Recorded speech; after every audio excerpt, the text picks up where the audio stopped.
Hey everyone, you're listening to the Rosenfeld Review podcast with your host Lou Rosenfeld. That's me. And I'm here today with Kate Rutter. Hi, Kate. Hi, Lou. Hi, listeners. It's a pleasure to be here. Yeah, and I forgot to say what I always say at the beginning, but I think it's an important point to make, so I'll make it now, that we're just a bunch of blind men trying to figure out the elephant, and that's actually really, really germane to having Kate on, because she is becoming one of those people who can take the perspective of many of those blind men. You might know a little bit about Kate already. I remember back in the day when she's at Adaptive Path. Today she's the principal at Intelletto, and she also teaches in the IXD program at the California College of the Arts. Kate is someone who was like one of the first sketchnoters I ever knew of, and still does a lot of work in helping people work better together through visual methods, but increasingly you're doing stuff relying on a lot of numerical methods. And so you're kind of going at understanding and experience from a couple very, very different directions and different perspectives. So how are you kind of doing that? How did you kind of come to this point where you are taking kind of to the blind men's views? Sure. So way back in the Wayback Machine, when I was even before Adaptive Path, I have been working in digital software for many years. And at the beginning of any new endeavor or gig or engagement, there's this classic question that you have with stakeholders or participants that says, like, what does success look like?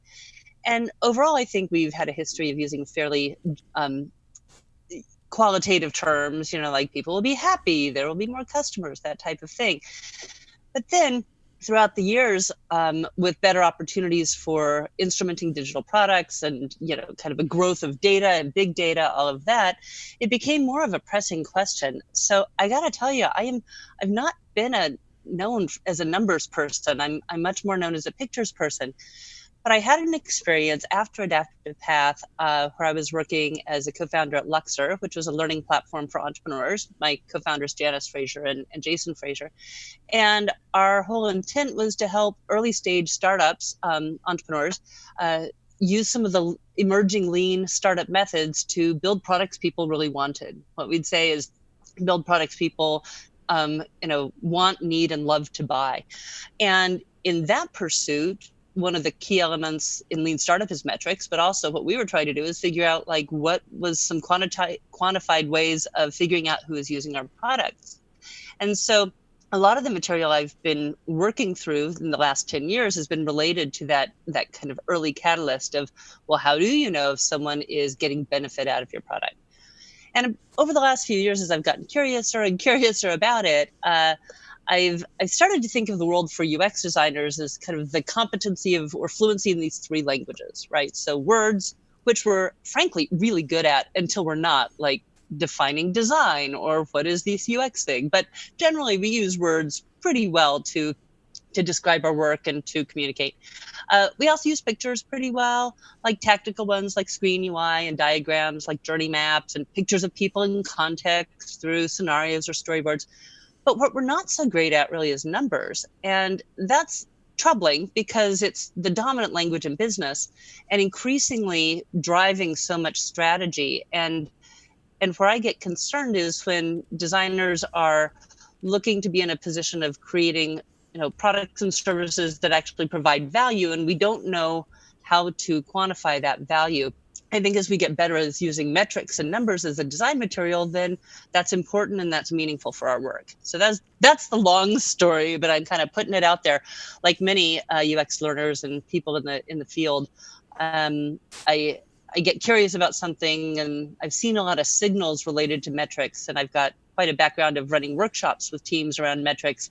But the desire and need and the sophistication of the questions is really coming to greater and greater heights right now. So I'm excited to be at the beginning of this process for many UX teams. Speaking of your workshops, I would be a very bad business person if I didn't exploit the value of making a point that you teach your workshop, which is called Crafting Metrics for UX success. It's not so easy to say.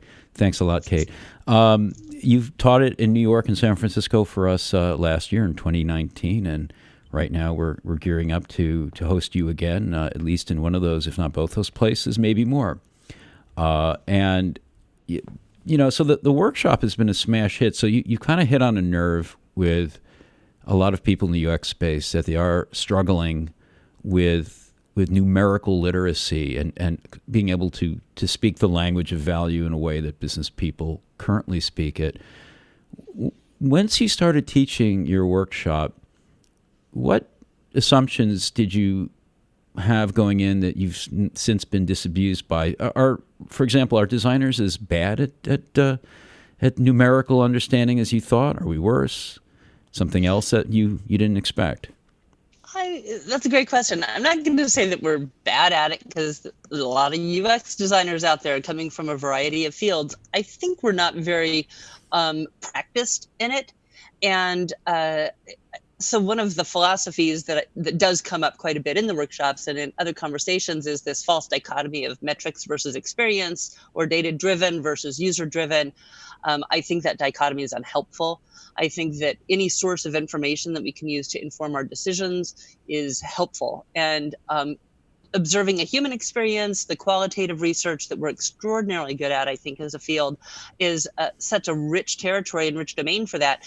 And yet, when we start looking at things that are quantifiable, I don't think we have the same competency.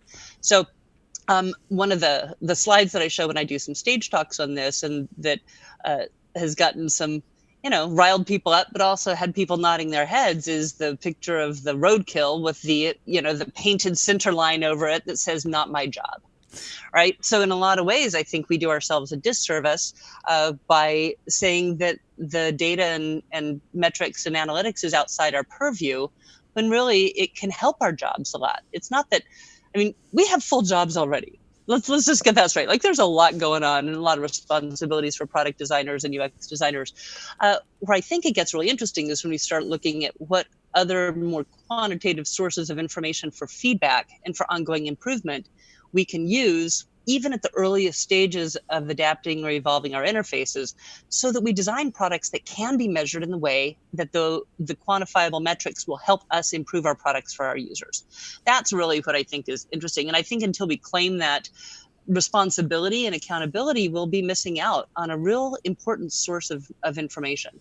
So I think it would be helpful to talk a little bit about what you mean by metrics, because we have this stereotype that we designers aren't very good at thinking in terms of metrics and numerical value.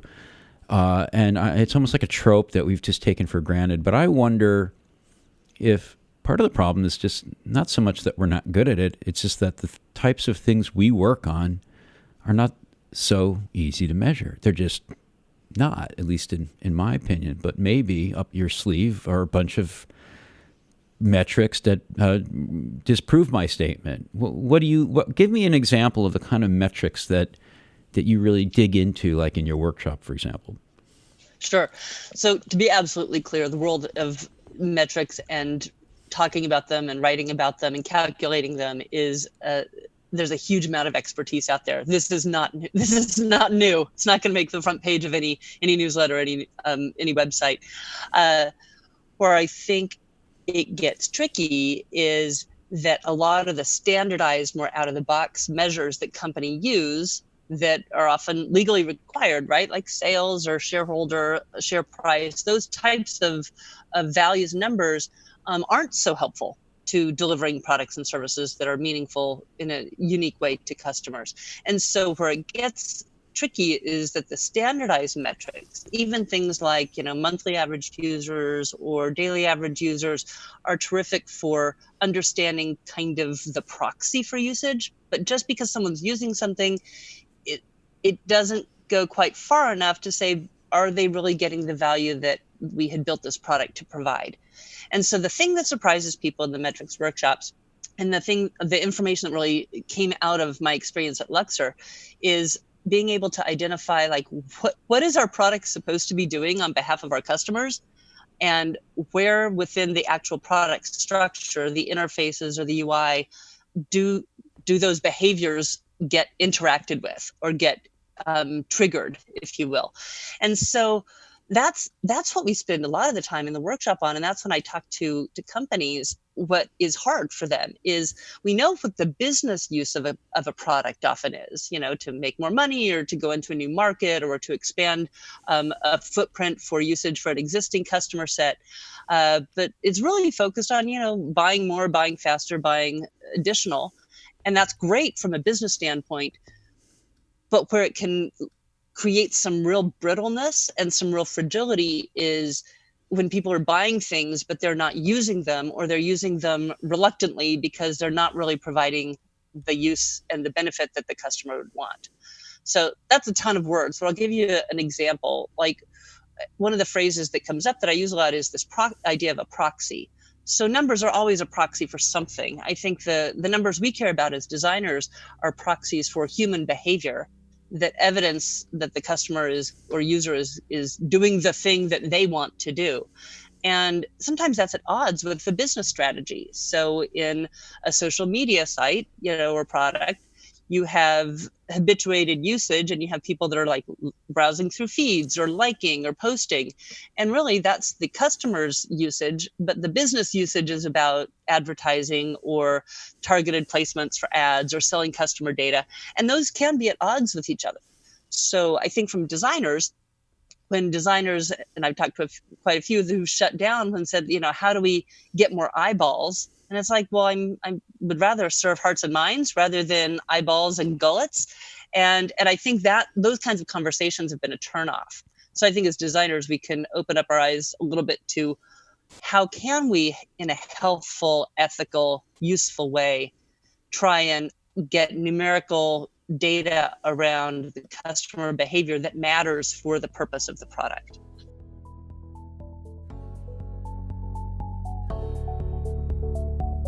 I hope you're enjoying the podcast. If you want more, not only do we have a whole bunch of podcasts in our archive, but we have something that's very current, very alive, and very engaging for groups, and that is our communities.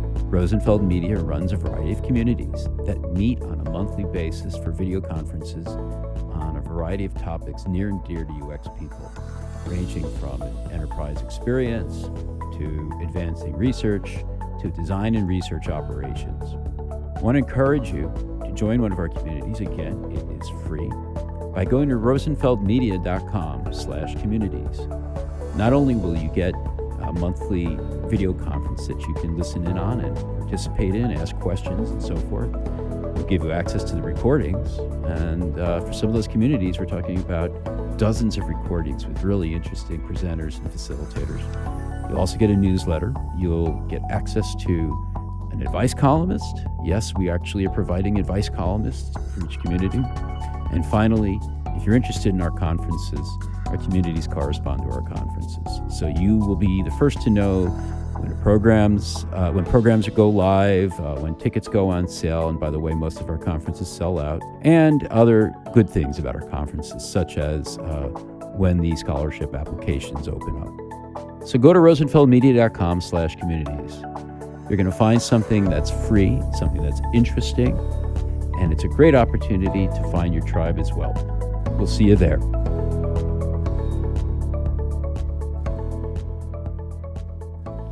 Okay, so I'm with you, and some of those sort of alternative forms of value make so much sense. I still think they're tricky in terms of how you measure them. They're not obvious necessarily, and I know that's a lot of what you cover in your workshop is kind of how to connect the people in the workshop to these new opportunities. I still feel like there's this 800-pound gorilla in the room, though, and that's time. And in the sense that the easy metrics, which are the ones that certainly we're used to in business, can be abused because they're so sort of easily understood and accessible and measurable. And, we have lots of systems to look at things like sales numbers. We can kind of shorten the cadence at which we review them. So, we can see, if you're Amazon, I imagine not just Amazon, you can look at sales on an hourly basis and learn something. And when you are doing that kind of condensed review of metrics, at such a quick pace, you might forget to look at the long-term aspects of what you're doing and the value of your products and services over time.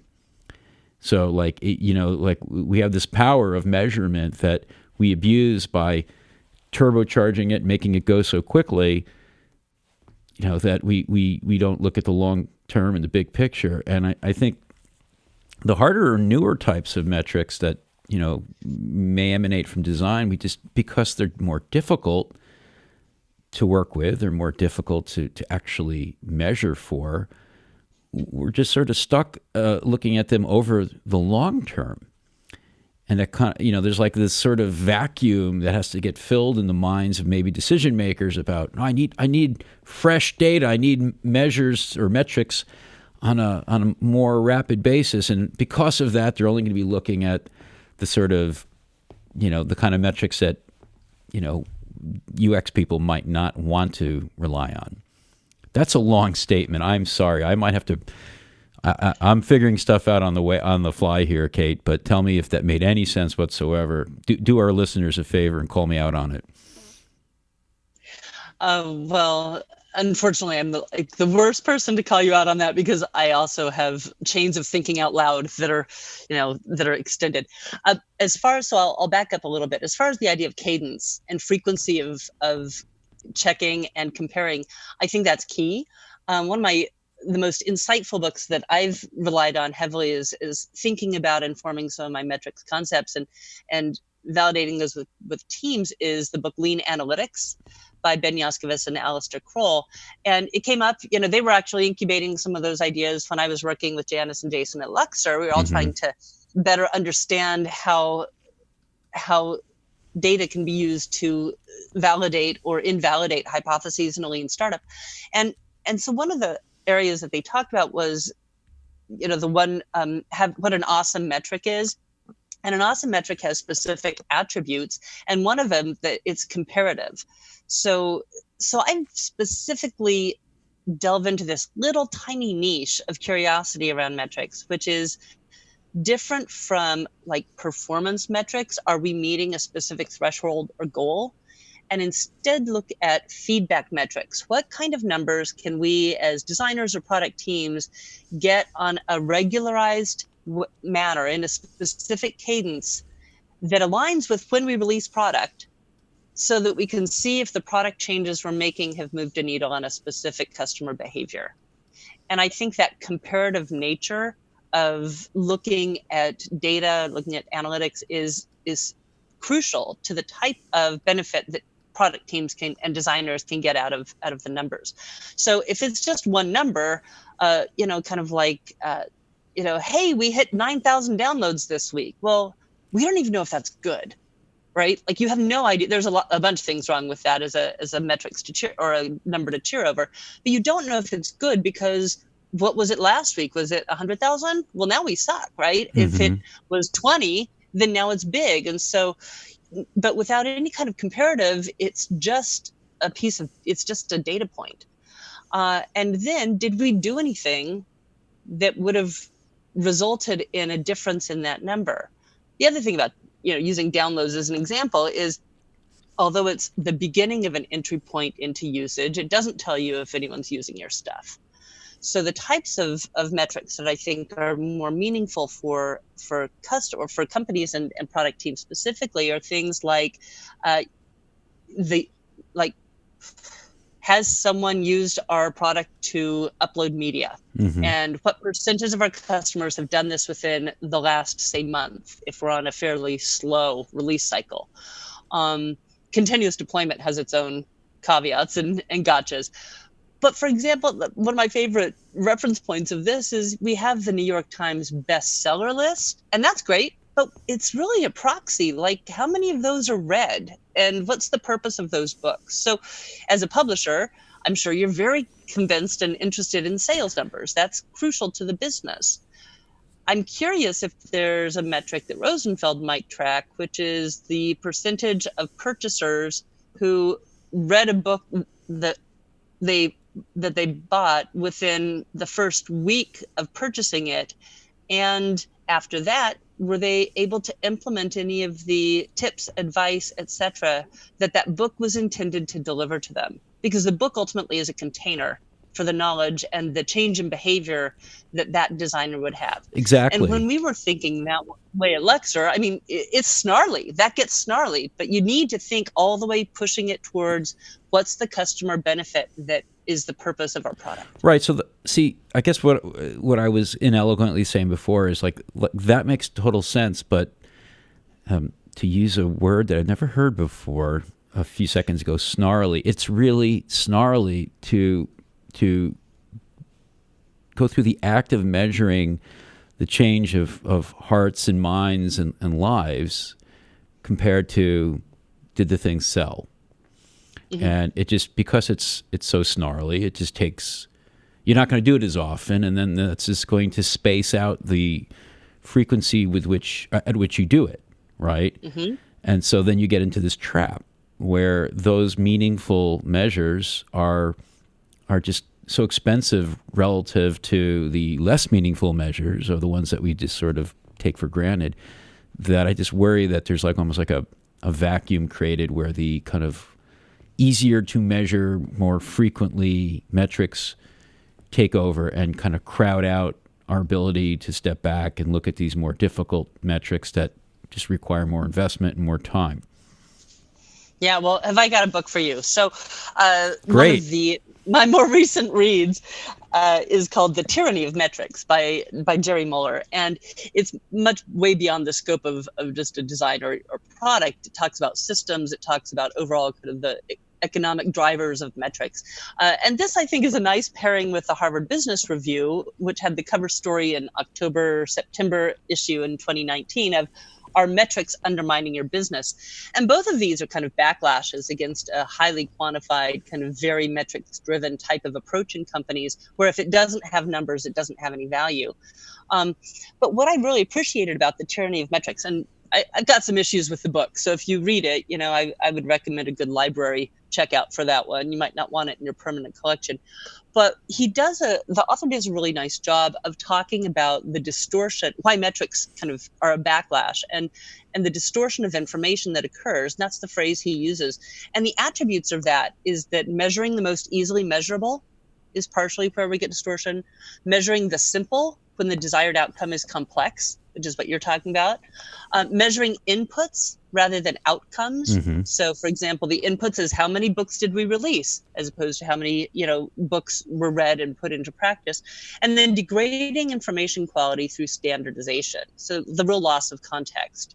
So not knowing, if someone buys a book but gives it to someone else, then they're never going to read that book, right? So you lose that context when you have to look at a very simplified data point. And all of those are, I think, the kind of caveats and the level of sophistication where designers and the way that we approach problem solving could be a huge benefit. I mean, we have real sophistication, I think, with looking at thick data, as Erica Hall might say, around qualitative and user research types of things. And so I'm just going to interrupt you and say, actually, I think Erica got that from Tricia Wong. Oh, thank you. I'm always, on the attribution hunt. And as much as I love Erica, I just have to put in a plug for Tricia because it looks like she'll be our keynoter at Enterprise Experience in San Francisco on June 10th. So, yippee. She's great. Anyway. Give me a moment while I write that date on my calendar. I don't want to miss that one. I assume you'll be there. So I think that The Tyranny of Metrics and the book that Jerry Muller wrote is helpful because it's kind of a screed. It's a little hard to get through in that regard. But some key things around the distortion of information, I think, is something that we need to work through. Also, this idea of output metrics versus the input metrics. So a great thinker on this, and specifically to the product world, I think, is John Cutler, who's at Amplitude, which is actually a metrics analytics platform. But the idea of, do you work in a feature factory? Is your company benefited, or is your product team really looking at the number of features you ship and how they ship them, as opposed to the purpose of those features and how people are engaging with them? So I think that's another one of those fundamental thinking shifts that's probably going to feel pretty natural for designers. Right? So it sounds because like we've you're been working a long time to move from the action that we do, how many wireframes we're delivering, into what's the benefit and purpose for our customers for those wireframes. So you sound pretty optimistic. Oh, very. It's no fun to go into a place that's already beautiful and see how more beautiful you can make it. It's more fun to go into a place that's chaotic and confusing and emerging and inchoate and all of those, weird things. That's where I think discovery and insight and benefit really starts to emerge. And I got to tell you, metrics is a big snarl ball. It is. And it's an interesting and important time, especially now that we have the technologies to start to lower the cost for measuring more sophisticated things. Well, now you all know why Kate's workshop has been so popular, and pretty much everything she's been doing people love, because she's one of the few people who can spin a paragraph with both inchoate and snarlball. Plus, she knows a lot, and she can communicate it in a lot of ways. You are a true Renaissance woman, and it's been lovely to have you join us. I want to make sure we take a moment and get a few shout-outs from you. Excellent. Oh, there's so many good ones. I think I would recommend that people read the work of Julia Zhou, who's the Vice President of Product Design at Facebook. In her Medium publication, The Year of the Looking Glass, she has a couple articles on metrics that are absolutely worth reading, and all of her work is worth reading, including her latest book, The Making of a Manager. I love how she comes at life from the hands-on practitioner, and then through her own thoughtfulness and observation really creates a wealth of insight. I've already mentioned Lean Analytics by Ben Yaskovitz and Alistair Kroll. Everyone should have that on their bookshelf. It's great for designers. It's especially terrific because they focus on what happens after you get the numbers and not just before the numbers, which I think is crucial. John Cutler, who's a product evangelist at Amplitude, is the one who gave me the getting out of the feature factory concept, and he's doing a lot of good thinking on behalf of product teams. And lastly, I would be terribly remiss if I did not mention Laura Klein, who, full disclosure, is a friend, maybe more like a frenemy, but we co-host a podcast that's very different from this one, a lot more swearing and a lot more, heightened emotion, but you can get it on Patreon or Spotify. It's like hanging out with two bitter veterans without getting a word in edgewise. But most importantly about Laura is she wrote this book through your publishing company, Lou, Build Better Products. And it's just a gem. It's got a nice chunk on metrics as well. It'll make you a better designer. It made me a better designer. I love it. So highly, big, loud shout out for that. You say you're both bitter. I don't really believe that. Definitely Laura. Absolutely Laura. And I imagine she counts for a good 90% of the not suitable for work phraseology. I think she'd use a different word than snarlball if given the option. Anyway, Kate, it's been lovely to have you join us. If you want to learn more about Kate, and I know you do, you can follow her on Twitter at Kate Rutter, Katerutter. You can look up her company, Intelletto. You should maybe take one of her classes at the California College of the Arts. And I'm so happy to be working with you, to be hosting workshops. Maybe I can twist your arm and get you to write a book on this stuff. Wouldn't that be wonderful? That would be fun. Books are a great way to expand curiosity. All right. Well, to be continued.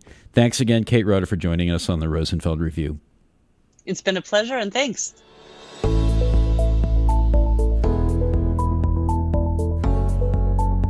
Thanks for listening to the Rosenfeld Review, brought to you by Rosenfeld Media. If you like our show, please subscribe and review it on iTunes, Stitcher, or your favorite podcast platform. I'd love it if you tell a friend to have a listen. And Please check out our website for over 100 podcasts with other interesting people. You'll find them all at rosenfeldreview.com.